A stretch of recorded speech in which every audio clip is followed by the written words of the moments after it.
அருட்பெரும் ஜோதி அருட்பெரும் ஜோதி தனிப்பெரும் கருணை அருட்பெரும் ஜோதி எல்லாம் செயல்கூடும் என் ஆணை அம்பலத்தே எல்லாம் வல்லான் தனையே ஏத்து. ஓம் ஸ்ரீ ராமலிங்காபயம். ஓம் ஸ்ரீ ராமலிங்காபயம். ஓம் ஸ்ரீ ராமலிங்காபயம். எல்லோருக்கும் வணக்கம்.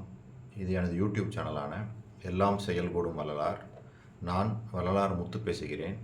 இன்றைய பதிவில் நாம் ஆற்றாமை என்ற தலைப்பில் வரும் 3வது பாடலை பார்க்க இருக்கின்றோம். முதலில் நான் பாடல் வரிகளை படிக்கிறேன், பின்பு விளக்கத்தை பார்ப்போம். கடுமையேன் வஞ்சக் கருத்தினேன் பொல்லா கல்மணக் குரங்கேன் கடையேன் நெடுமை ஆண் பனைபோல் நின்ற வெற்றுடம்பேன் நீசனேன் பாசமே உடையேன் நடுமை ஒன்றறியேன் கெடுமையிற் கிளைத்த நச்சு மாமரம் என கிளைத்தேன் கொடுமையே குறித்தேன் அம்பலக் கூத்தன் குறிப்பினுக்கு என் கடவேனே.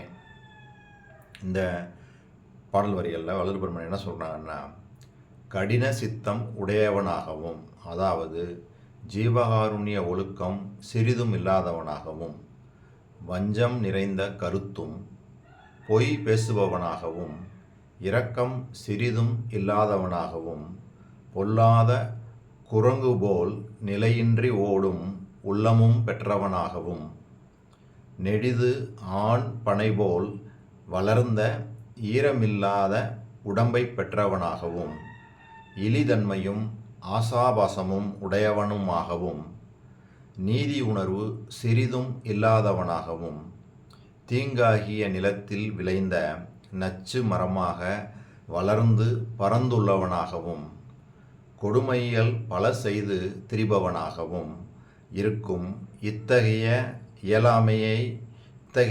இயல்புடைய நான் அம்பலத்தே விளங்குகின்ற அருட்பெரும் ஜோதியின் அருளை பெற என்ன செய்வேன் என்று தனது ஆற்றாமையை வள்ளல் பெருமான் இங்கே வெளிப்படுத்துகின்றார். இப்போ அவர் சொன்ன இந்த இழிகுணங்கள் எல்லாம் அவருடைய குணங்களா? இல்லை. இது எல்லாம் இந்த உலகத்தில் உள்ள மக்களுக்கு இதுபோல் சில குணங்கள் இருக்கலாம், பல குணங்கள், எல்லா குணங்களுமே கூட இருக்கலாம். இதையெல்லாம் தனது குணங்களாக அவர் எடுத்துக்கொண்டு இறைவனிடம் வேண்டுகின்றார். ஏன் அப்படின்னா, இதிலேருந்து நம்மளுக்கு என்ன தெரிய வருது?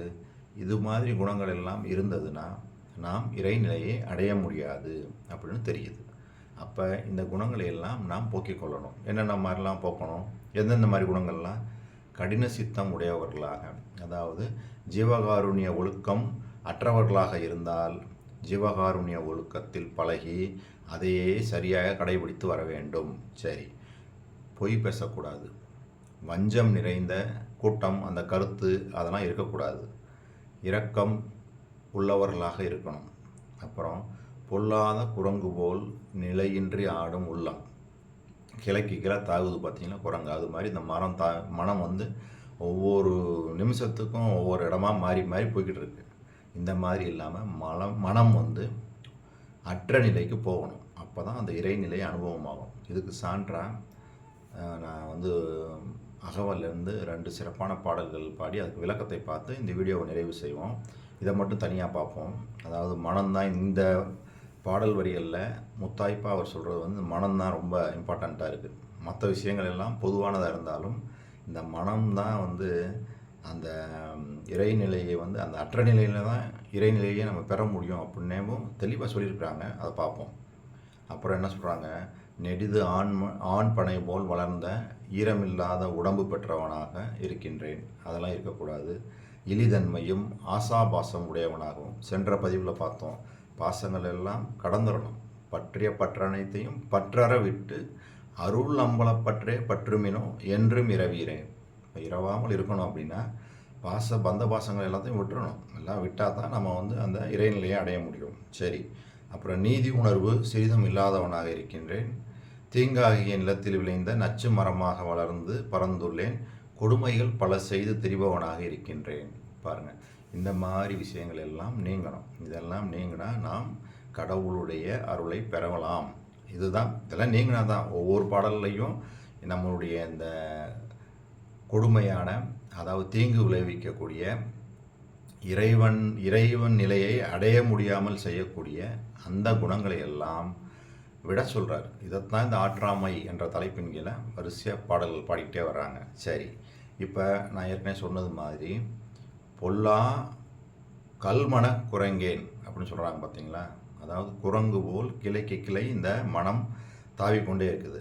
அப்போ இந்த மனத்தை பற்றி வள்ளல் பெருமான் என்ன சொல்லியிருக்கிறாங்க, அதோடைய முக்கியத்துவத்தை இந்த பாடி அந்த முக்கியத்துவத்தை தெரிஞ்சுக்கிட்டு அதுக்கு வள்ளல் பெருமான் அகவலில் கொடுத்த விளக்கங்களை தெரிஞ்சு இந்த வீடியோவை நம்ம நிறைவு செய்வோம். சரி, இப்போ முதல்ல இதே மாதிரி வள்ளல் பெருமான் திருவருட்பால் ஒரு இடத்துல மனத்தை பற்றி என்ன சொல்கிறாங்க பாருங்கள். பன்முகம் சேர் மனம் எனும் ஓர் பரியாசப் பயலே, பதையாதே சிதையாதே பார்க்கும் இடமெல்லாம் கொள்முகம் கொண்டு அடிக்கடி போய் குதியாதே. பாருங்கள், மனம் என்னென்னலாம் செய்யுதுன்னு இந்த வரிகள் மூலமாக சொல்கிறாங்க.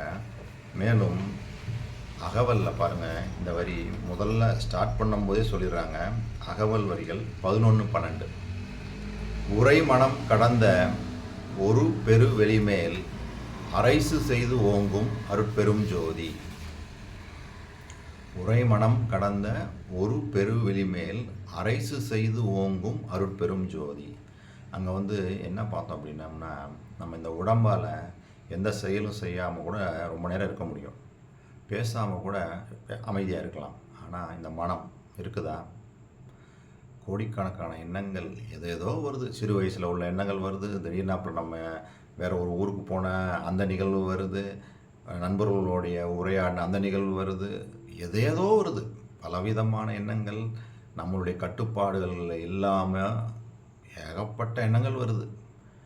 அதோடு சேர்ந்து நாளைக்கு என்ன பண்ணணும், அவங்க வந்தால் என்ன பேசணும், இவங்ககிட்ட இப்படி பேசாமல் விட்டுட்டோமே. மனம் பலவிதமான பதப்பதைப்புகளை கொடுத்து நம்மளை அனுதினமும் பாடாப்படுத்துது. இந்த மனத்தை பெரிய பெரிய ஞானிகளே கட்டுப்படுத்த முடியாமல் பயங்கரமாக புலம்பியிருக்கிறாங்க. வள்ளல் பெருமானும் மனத்தை பற்றி நிறைய கடுமையான சொற்களெல்லாம் உபயோகப்படுத்திலாம் சொல்கிறாங்க. கொஞ்ச நேரத்துக்கு முன்னாடி ஒரு பாட்டில் கூட சொன்னேன், பரியாச பயலேன்னுலாம் சொல்கிறாங்க. சரி, அப்போ மனத்தை இந்த மாதிரி இருக்க மனத்தை என்ன பண்ணணும், தவம். அதான் சொல்கிறாங்க, சிற்சபையின் கண்ணே மனசை இங்கே பிடிச்சி இழுத்து சிற்சபையில் நிப்பாட்டு அப்படின்றாங்க. இங்கேயே நிப்பாட்டி இங்கே தவம் செய்ய சொல்கிறாங்க. அதுதான் வள்ளல் பெருமான் பிரதானமாக சொல்கிறாங்க. இப்படி செய்யும்போது மனமற்ற நிலை, அதாவது மனம் செயல்படுகின்ற வரையில் இறை அனுபவம் கிட்டாது.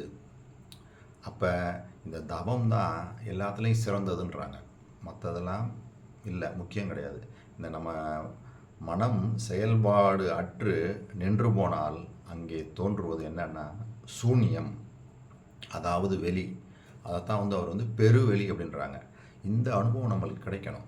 அது கிடைச்சா தான் மனம் கடந்த அந்த மௌன வெளியில் தான் அருட்பெரும் ஜோதி அனுபவமாக விளங்கும் அப்படின்னு தான் இந்த பாடல் அகவல் வரிகள் மூலமாக வள்ளல் பெருமான் தெரிவிச்சிருக்காங்க. அதை நம்ம ஏற்கனவே பார்த்ததை தான் நான் இப்போ உங்களுக்கு ரீகால் பண்ணி சொல்கிறேன். இதே மாதிரி இன்னொரு பாடல் பாருங்கள். தனு கரணாதிகள் தாம் கடந்து அறியும் ஓர் அனுபவமாகிய அருட்பெரும் ஜோதி. அதாவது தனுன்னா உடம்புனா அதில் என்னென்னலாம் இருக்குது, மெய், வாய், கண், மூக்கு, செவி ஆகிய இந்திரியங்கள் எல்லாமே இருக்குது. கரணம்னா மனம்ல புத்தி, சித்தம், அகங்காரம் எல்லாம் இருக்குது, உள்ளம் எல்லாமே சேர்ந்தது தான் இந்த கரணம் அப்படின்றது. அப்போ இந்த இந்திரியங்களும் கரணங்களும் சதா சர்வகாலம் செயல்பட்டுக்கிட்டே தான் இருக்குது, ஸ்டாப்பேஜே கிடையாது, ஓடிக்கிட்டே இருக்குது. அப்போ இதனால் இறை அனுபவம் கிட்டாது. அப்போ இந்த இறை அனுபவம் கிட்டணும் அப்படின்னா இந்த இந்திரியங்களும் கரணங்களும் செயல்படுகின்ற நிலையை கடந்து பின்னர் அறிவு மட்டும் செயல்படுகின்ற போது அறியக்கூடிய ஓர் அனுபவமாக விளங்கும் அருட்பெரும் ஜோதி. இதுதான் இந்த 2 வரிகளில் வள்ளல் பெருமான் சொல்கிறாங்க. என்ன சொல்கிறாங்க பாருங்கள். தனு கரணாதிகள் தாம் கடந்து அறியும் ஓர் அனுபவமாகிய அருட்பெரும் ஜோதி. தெளிவாக சொல்கிறாங்க. உடம்புல உள்ள இந்திரியங்கள், இந்த கரணம் மனத்தோடு சேர்ந்த மனம், புத்தி, சித்தம், அகங்காரம், உள்ளம், இவை அனைத்தும் செயல்பாடு அற்ற நிலையில் தான் அந்த அருட்பெரும் ஜோதி அனுபவம் கிடைக்குது அப்படின்னு சொல்லி தெளிவாக சொல்கிறாங்க. அப்போ அதுக்கே ஒரு பாட்டு பாருங்கள், தெளிவாக இந்த பாடலில் சொல்லியிருக்காங்க. மட்டகன்ற நெடுங்காலம் மனத்தால் வாக்கால் மதித்திடினும் புலம்பிடினும் வாராது என்றே கட்டகன்ற மெய்யறிவோர் கரணம் நீக்கி கலையகற்றி கருவியெல்லாம் கலற்றி மாயை விட்டு அகன்று கரும மல போதம் யாவும் விடுத்து ஒளித்து சகச மல வீக்கம் நீக்கி கட்டகன்று நிற்க அவர் தம்மை முற்றும் சூழ்ந்து கலந்திடும் சிவமே துரிய தேவே. தெளிவாக சொல்கிறாங்க. அந்த துரிய நிலை அனுபவத்தில் தான் நம்மளுக்கு இந்த எல்லாமே போய் அந்த அருட்பெரும் ஜோதி அனுபவம் கிட்டுன்றாங்க. மற்றவங்கெல்லாம் மட்டகன்ற நெடுங்காலம் மனத்தால் வாக்கால் ஏதேதோ நம்ம செஞ்சு பார்த்தாலுமே அந்த இறை அனுபவத்தை பெற முடியாது. அதுக்கு என்ன சொல்கிறாங்க? மும்மல குற்றங்களை நீக்குங்க, தத்துவங்களை எல்லாம் கடந்து வாங்க, இந்த மனமற்ற நிலைக்கு வாங்க அப்படின்னு சொல்கிறாங்க. இதுக்கு தான் நம்ம இன்னும் கூட தெளிவாக ஒரு இதில் பார்த்தோம். அதாவது மனிதர்களுக்கு ஏற்படக்கூடிய அவத்தை நிலைகள் அப்படின்னு சொல்லி பார்த்தோம். அதாவது மனம் கடந்த அந்த நிலையில் தான் நம்ம பார்த்திங்கன்னா நனவு நிலை, கனவு நிலை, உறக்க நிலை, அதற்கு அப்புறமா உள்ள ஸ்டேஜ் தான் துரிய நிலை. இது மனிதர்கள் இந்த 3 நிலையில் இருக்காங்க. இந்த துரியம்ன்றது நாம் பெற வேண்டிய அந்த ஞான நிலையின் முதல் நிலை அனுபவம், ஃபஸ்ட் ஸ்டேஜ் அதுதான். அதுக்கப்புறம் துரியாதீதம், அதுக்கு மேலே நிறைய அனுபவ நிலைகள் வளர்பெருமான்னு சொல்கிறாங்க. அப்போ நம்ம இந்த நிலைகளில் தான் அந்த அருட்பெரும் ஜோதி அனுபவங்களே கிடைக்க ஆரம்பிக்குது. அந்த துரியம், துரியத்துக்கு மேலே துரியாதீதம் அப்படி போகிறாங்க. அப்போ அந்த முதல்ல சொல்லக்கூடிய அந்த சொப்பனம், அதாவது அந்த தூக்கம், அந்த இதுக்கு என்ன சொல்கிறாங்கன்னா உறக்க நிலையில் மனம் அங்கே செயல்படுது. சரி, அதே இது சுளுத்தி அப்படின்ற மன்னிக்கணும், முதல்ல அந்த சொப்பனம் அப்படின்றது கனவு நிலை. அந்த கனவு நிலையில் மனம் செயல்படுது. அடுத்து உறக்க நிலை, உறக்க நிலையில் மனம் செயல்படாது. அடுத்து இந்த ஜாக்கிரத்துன்னு சொல்லக்கூடிய அந்த நனவு நிலையில் மனம் செயல்படும். இந்த துரியம் சொல்கிற இந்த நிலையில் மனம் செயல்படாமல் இருக்கணும். அதாவது விழிப்பு நிலையில் மனம் செயல்படாமல் இருக்கணும். அதுதான் துரியம். அப்போ அதுக்கு தான் வள்ளல் பெருமான் அருட்பால் இந்த பாடலை எப்படி சொல்கிறாங்க பாருங்கள். துரிய மலை மேல் உளதோர் ஜோதி வள நாடு தோன்றும் அதில் ஐயர் நடம் செய்யும் மணி வீடு தெரியும் அது கண்டவர்கள் காணில் உயிரோடு செத்தார் எழுவார் என்று கைத்தாளம் போடு. துரியமலை மேல் உளதோர் ஜோதி வளநாடு.